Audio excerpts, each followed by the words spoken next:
شروع اللہ کا نام لے کر جو بڑا مہربان نہایت رحم والا ہے۔ حامیم، اس کتاب کا اتارا جانا اللہ کی طرف سے ہے جو غالب ہے، دانا ہے۔ بے شک آسمانوں اور زمین میں ایمان والوں کے لیے اللہ کی قدرت کی نشانیاں ہیں، اور تمہاری پیدائش میں بھی اور جانوروں میں بھی جن کو وہ پھیلاتا ہے یقین کرنے والوں کے لیے نشانیاں ہیں، اور رات اور دن کے آگے پیچھے آنے جانے میں، اور وہ جو اللہ نے آسمان سے ذریعہ رزق نازل فرمایا پھر اس سے زمین کو اس کے مردہ ہو جانے کے بعد زندہ کیا، اس میں اور ہواؤں کے گردش دینے میں عقل والوں کے لیے نشانیاں ہیں۔ یہ اللہ کی آیتیں ہیں جو ہم تم کو سچائی کے ساتھ پڑھ کر سناتے ہیں، تو یہ اللہ اور اس کی آیتوں کے بعد کس بات پر ایمان لائیں گے؟ ہر جھوٹے گناہگار پر افسوس ہے کہ اللہ کی آیتیں اس کو پڑھ کر سنائی جاتی ہیں تو ان کو سن تو لیتا ہے مگر پھر غرور سے ضد کرتا ہے کہ گویا ان کو سنا ہی نہیں۔ سو ایسے شخص کو دکھ دینے والے عذاب کی خوشخبری سنا دو، اور جب ہماری کچھ آیتیں اسے معلوم ہوتی ہیں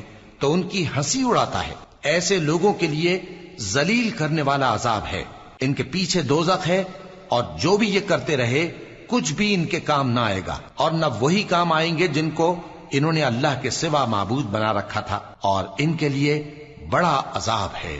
یہ ہدایت کی کتاب ہے، اور جو لوگ اپنے پروردگار کی آیتوں سے انکار کرتے ہیں ان کو سخت قسم کا درد دینے والا عذاب ہوگا۔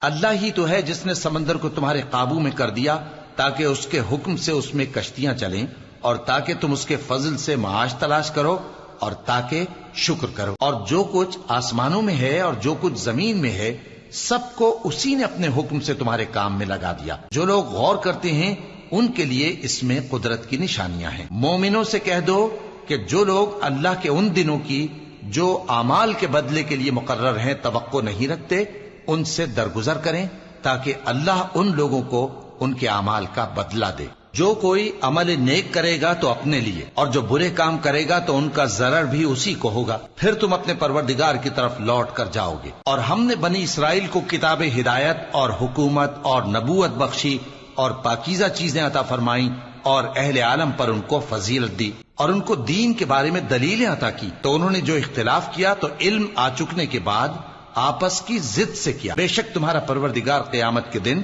ان میں ان باتوں کا جن میں وہ اختلاف کرتے تھے فیصلہ کر دے گا۔ پھر ہم نے تم کو دین کے کھلے رستے پر قائم کر دیا تو اسی رستے پر چلے چلو، اور نادانوں کی خواہشوں کے پیچھے نہ چلنا، یہ اللہ کے سامنے تمہارے کسی کام نہیں آئیں گے۔ اور ظالم لوگ آپس میں ایک دوسرے کے دوست ہوتے ہیں، اور اللہ پرہیزگاروں کا دوست ہے۔ یہ قرآن لوگوں کے لیے دانائی کی باتیں ہیں، اور جو یقین رکھتے ہیں ان کے لیے ہدایت اور رحمت ہے۔